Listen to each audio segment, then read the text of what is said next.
오늘 아침 뉴스 연구소. 오늘 아침 뉴스의 맥을 짚어드리는 시간 뉴스 연구소. 오늘도 두 분의 연구위원 나오셨어요. CBS 조태임 기자, 뉴스톱 김준일 대표, 어서 오십시오. 안녕하세요. 첫 뉴스 어디로 갈까요? 네, 역대 최대 114조 원 몰렸다. 네, LG 에너지 솔루션 자그마치 442만 명이 청약을 신청했어요. 네, 전기차 배터리 업체인 LG 에너지 솔루션이 어제까지 일반 공모주 청약을 진행했는데 네. 이곳에 114조 원이 넘는 돈이 몰렸습니다. 114조 원이란 증거금 역대 최대 기록이고요. 네. 일반 청약 신청 건수도 442만 건 넘어섰는데 이 또한 최대입니다. 그러니까 442만 명이 참여했다는 건 거의 국민 11명 중 1명꼴로 참여했다는 거거든요. 이렇게 경쟁이 치열하면은 그럼 최소 증거금 150만 원 낸 투자자 기준으로 한 주 정도 받을 수 있는 거예요? 지금 현재 그 평균으로는 한 주 정도 받을 수 있을 것으로 보이고 이게 증권사마다 다른데 경쟁률이 가장 치열했던 미래에셋 증권에 청약을 신청한 경우는 네. 한 주도 못 받을 수도 있는 경우도 나오게 됩니다. 그래요. 예, 이렇게 뜨거운 거는 이제 상장 첫날 이른바 이제 따상이라고 하죠. 따상에 성공하면 주당 48만 원의 차익을 남길 수 있게 돼요. 상한가를 치면 네. 예. 그렇다 보니 이제 가족 계좌까지 다 총동원하는 경우 이런 경험담도 이제 많이 공유되고 있습니다. 예. 예, LG 에너지 솔루션이 이제 27일 코스피 시장에 상장하게 되면 공모 가격으로만 계산해도 그 공모 가격 30만 원이거든요. 네. 그렇게 계산해도 시가총액이 70조 원을 넘어 이제 단숨에 3위. 그러니까 SK 하이닉스 이후 3위로 뛰어오르게 되는데 이제 앞에 말한 것처럼 이제 공모가의 2배가 되고 상한가를 기록하는 따상을 하게 되면 하이닉스를 제치고 2위에 오를 수도 있게 됩니다. 오랜만에 경제 뉴스를 지금 첫 번째로 다루는데 엄청난 기록들이 세워졌군요. LG 엔솔. 네.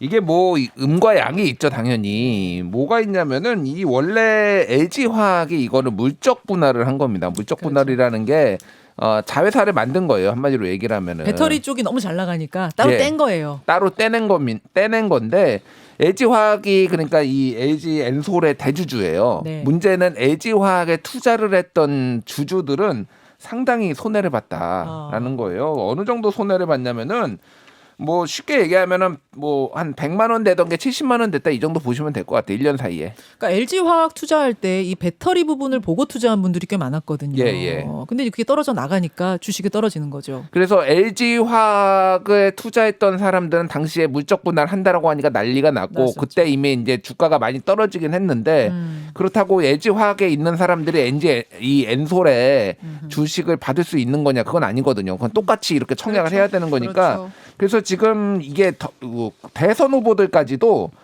물적 분할할 때 모회사와 자회사를 동시 상장하는 것을 금지한다. 예. 이거 이재명 더불어민주당 후보가 지금 공약으로 내세운 거거든요. 윤석열 후보도 모회사 주주의 신주 인수권을 부여하겠다. 이렇게 공약을 했어요. 그래서 이게 대선 공약이 될 정도로 사실은 이제 논란이 있는 내용입니다. 그렇군요. 조태인 기자. 네, 근데 실제 이제 말씀하신 것처럼 이제 LG 에너지 솔루션이 대박이 나왔지만 우려의 목소리가 나오는 게 너무 자금이 이제 한쪽으로 쏠리면은 시장 전체 수급에는 안 좋은 영향을 줄 수 있다 이런 얘기가 있고요. 또 제가 하나 좀 더 말씀드리고 싶은 거는 이제 LG 에너지 솔루션이 이렇게 대박을 쳤지만 또 첫날 그 신라젠 상패 소식이 들렸어요. 신라젠이 상장 폐지 결정된 네, 거예요. 그러니까 일단 한국거래소에서는 상장 폐지 결정을 했는데 이제 앞으로 20여 검일 내에 이제 코스닥 시장위원회를 열어서 이제 앞으로 계속 개선 기간을 줄지 상장 폐지를 확정할지 이제 그건 또 논의하게 되는데 네. 이제 상장 폐지가 확정되면은 이제 17만여 소액 주주들이 고스란히 피해를 안게 되거든요. 예. 지금 신라젠 주식의 92%가 개인이 보유하고 있기 때문에 이 피해는 고스란히 개인에게 간다고 할 수 있습니다. 신라젠이요. 그러니까 암세포만 골라서 파괴시키는 엄청난 신약을 개발하고 있다. 이렇게 돼가지고 또 거래소에서도 상장시키면서 등급을 AA 등급 줬어요. 믿고 투자한 사람이 엄청 많다는 얘기거든요. 근데 이렇게 상패가 되니까 이 주식 투자자들 지금 어떻겠습니까? 오늘 2부에 정말 피눈물 흘리고 있는 투자자 한 분 얘기 좀 절절하게 들어보시죠. 그 다음으로 갑니다. 네, 김건희 7시간 통화 사생활 빼고 방송 허용. 예, 김건희 씨의 그 서울의 소리 기자와의 7시간 통화 내용 사생활 빼고는 다 방송할 수 있다라는 결론이 나왔어요. 네, 어제 저녁 결론이 나왔는데요. 이제 국민의힘 측이 그 김건희 씨 7시간 동안 유튜브 보도를 막기 위해 이번엔 열린공감TV를 상대로 제기한 가처분 신청에서 법원이 이제 거의 대부분의 내용을 공개할 수 있다 이렇게 결정을 했습니다. 잠깐만요. 그러니까 국민의힘이 MBC 스트레이트를 상대로도 하나, 그다음에 열린공감 TV라는 유튜브 채널 상대로도 하나, 네, 서울의 소리 상대로도 하나, 그게 차례로 순차적으로 지금 결론이 나오는 거군요. 네. 이번에는 이제 열린공감 TV에 대한 건데요. 이제 법원에서는 사생활과 관련된 부분이나 3자, 그러니까 녹음 당사자인 이명수 기자가 포함되지 않은 대화는 공개하지 못하도록 했고, 네. 이제 나머지 뭐 김 씨 수사와 관련된 내용이나 무속인을 언급한 부분, 뭐 유흥업소 의혹 등 이런 것과 관련해서는 방영할 수 있다, 이렇게 본 겁니다. 그러니까 앞서 MBC를 상대로 낸 가처분 신청 결과와 비교하면은 범위가 이제 늘어난 거죠. 그러네요. 그러니까 재판부는 김 씨의 발언 대부분이 이제 국민의 공적 관심사에 속한다, 이런 점을 강조했고요. 열린공감 TV 측은 사실상 승소했다, 이렇게 평가했습니다. 네. 예, 그리고 이제 더불어민주당 이재명 후보 쪽도 살펴보려고 했는데요. 이제 국민의힘에서만 불거졌던 핵관이라는 단어가 민주당에서도 나왔어요. 정청래 의원이 SNS를 통해서 이핵관, 네. 그러니까 이재명 후보의 핵심 관계자가 나를 찾아와서 탈당을 뭐 권유했다, 압력을 네네. 넣었다, 이렇게 네. 표현했나요? 그런 SNS를 밝혔는데, 이건 이제 문화재 관람료 징수 문제 제기를 정청래 의원이 했었는데 이게 불교계에서 반발을 샀던 거거든요.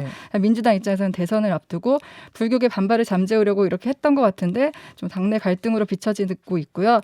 또 현근택 그 선대위 대변인이 네. 강성 친문층과 이제 설전을 벌이면서 내부 갈등 우려 나오고 있습니다.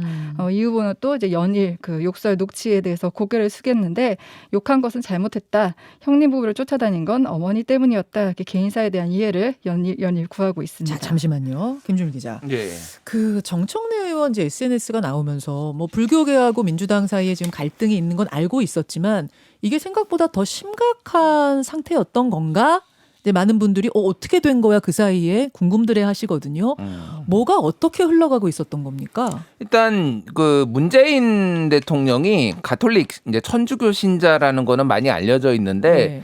특히 불교계에서 지금 지난 몇 년 동안 가톨릭만 챙기고 불교계는 찬밥이다, 이런 인식을 이제 강하게 내비쳤고, 어제자 불교신문의 기사 제목이 신불교 박해 뭐 이렇게 나올 정도예요.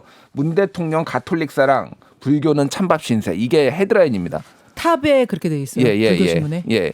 그러니까 이게 뭐냐면은 뭐 예를 든 게 이런 거예요. 예를 들면은 뭐 최근 뭐 국공립 뭐 합창단이 특정 종교 찬양 공연을 하고, 경기도 광주시가 가톨릭 성지 순례길을 추진을 하고, 뭐 가톨릭 뭐만 챙기고 뭐 이런 류의 것들이 많고, 거기에 이제 기름을 부었다라고 하는 게 정청래 의원의 봉의 김선달 발언인 거죠. 그러니까 해인사 가는데 왜 거기 입장료를 등산하는 객한테 받느냐? 이거 봉이 김성달 아니냐라고 국회에서 했던 그 발언이 마지막 불씨를 불을 댕겼다, 이런 얘기예요. 예, 그래서 뭐 이 정도 가지고 뭐 박해라고 볼 수 있느냐라는 의견도 있지만은, 불교계에서는 어쨌든 강한 소외감을 내비치고 있고 이거를 좀 시정을 해야 되겠다는 의견이 많아요. 그래서 지금 뭐 1년에 지금 그 이재명 후보나 송영길 대표가 어디 갈 때마다 사찰에 들려가지고 거기 스님들하고 같이, 주지 스님들하고 밥 먹거나 인사드리고 108배하고 그러거든요.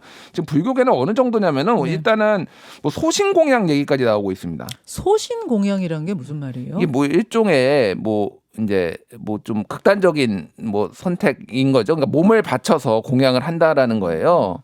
아, 해인사의 한 스님이 자신의 이름을 걸고 이 2월까지 정청래 의원직 사퇴 안 하면 내가 소신 공양을 하겠다. 내 몸을 뭐 스스로 목숨을 끊겠다, 이런 말이잖아요. 쉽게 말하면. 예. 그러니까 지금 해인 스님, 해일 스님이라고 합니다. 예, 해인사 스님이 아니고 이 스님의 성함이 해일 스님인 거죠. 예. 그러니까 조계종 중앙종회 의원인 해일 스님이 그런 발언까지 했고, 지금 오는 21일에 정청래 의원직 사퇴 및 탈당을 요구하는 5,000명 규모의 전국 승려대회가 지금 예정돼 있습니다. 내일이죠, 그러니까. 예. 그러니까 지금 이게 심각하다. 그러니까 민주당에서는 이게 대선에까지 영향을 미칠 수 있다라고 보고, 정청래 의원한테 뭐 그게 뭐 이핵관이 됐든 뭐가 됐든 하여간 찾아와서 좀 탈당하면 어떻겠냐라는 건데, 그동안 정치권에서 해왔던 방식이에요. 어떻게 보면 뭐 국민의힘에서 박덕흠 의원 탈당하고 뭐 이런 식으로 문제가 있을 때, 근데 이제 이거를 공개적으로 거론을 하면서 이게 좀 사태가 커진 거죠. 그러니까 소신 공양 얘기까지 나오면 지금 대선 직전인데 이게 여론이 어떻겠느냐, 이런 것에 대한 것이 지금 다 깔려 있는 그런 분위기인 거네요. 네, 그래서 실제로 민주당에서는 이제 또 거기다가 핵관이란 말까지 나오면서 이렇게 내부 갈등으로 비춰지는 거에 대한 우려도 나오고 있는데 또 한편으로는 이제 어쨌든 민주당 캠프 내에서 그 정청래 의원을 탈당하라고 이렇게 권유했다는 건 그만큼 불교계 민심을 달리기 위해 노력했다는 게 또 비춰질 수 있어서 네, 네. 그 면이 알려진 건 또 한편으로는 좀 다행이다 이런 얘기도 나오고 있더라고요. 있어요? 네네. 그 AI가 나타나서 뭐 딥페이크 기술로 이재명 후보를 뭐 할 거다. 이건 무슨 얘기예요? 이건 이제 현근택 선대위 대변인이 이제 강성 친문층과 설전을 벌이면서 그 욕설이 AI 음성으로 나오게 될 것이다 이렇게 음모론을 제기를 한 거예요. 이미 음성 파일이 있는데 그거 말고 그럼 화면으로 만들어서 뭔가를 뿌릴 것이다. 네네. 그렇다 보니까 이제 이렇게 되면 당내에서 그러니까 당내 갈등으로 커지는 거잖아요. 그 딥페이크를 만든 사람이 그러니까, 친문계다. 네, 그러니까 소위 말하는 라고. 강성 친문계라고 하죠. 이제 그쪽에서 만들었다 이렇게 하고 있습니다. 이건 이제 그런 얘기가 의혹, 있다라고 네, 음모론, 네. 현 대변인이 SNS에 올리면서 또 그 안에서 약간 갈등이 벌어지고 있는 양상이더라고요. 그게 뭐 이제 김어준 씨가 그 본인이 진행하는 TBS의 뉴스공장에서도 동일한 내용을 얘기를 했거든요. 친문 쪽에서 그런 걸 준비하고 있다라고 해서 뭐 모르겠습니다. 그게 준비하고 있는지 모르겠는데 그런 인식들을 가지고 있는 것 같아요. 예. 오늘 월간 조홍천 있는 날이잖아요. 예, 조홍천 의원 2부에 나오시면 제가 민주당 안의 얘기는 그쪽에 질문하겠습니다. 그다음 가죠. 네, 신체 일부가 된 마스크. 코로나 얘기입니다. 네, 2년 전 오늘 국내 코로나 확진자가 처음 발생했습니다. 네. 2020년 1월 20일 중국 우한시에서 입국한 35살 여성이었는데요. 코로나 초기만 해도 마스크 착용 매우 생소했죠. 그런데 이제 현재 우리가 지금 마주하고 있는 위기는 오미크론 확산입니다. 최근 3,000명대까지 떨어졌던 코로나 확진자 수가 오미크론과 함께 늘어나면서 이제 오늘 6,000명대까지 늘어날 것으로 보고 있고요. 오늘 발표 곧 있으면 나는데 6,000명대 돼요? 네네네. 그렇게 어제 저녁 9시까지 5,200명대로 나왔거든요. 예. 그리고 이제 그 정부에서는 이번 주 중으로 오미크론이 우세종화가 될 것으로 보고 있어요. 그러니까 델타보다 전파력이 2~3배 강한 걸로 알려졌기 때문에 확진자가 2만에서 3만 명까지 늘어날 수 있다. 이렇게 보고 있고 네. 방역정책 대전환이 불가피하다. 이렇게 정부는 보고 있습니다. 그래요. 여기까지 볼까요? 두 분 수고하셨습니다. 예. 감사합니다. 김현정의 뉴스쇼는 청취자 여러분의 참여로 이루어집니다. 트위터, 페이스북, 레인보우 게시판, 그리고 단문 50원, 장문 100원의 유료 문자 샵 1212, 우물정 1212 통해 참여하실 수 있습니다. 김현정의 뉴스쇼, 여러분과 함께 만듭니다.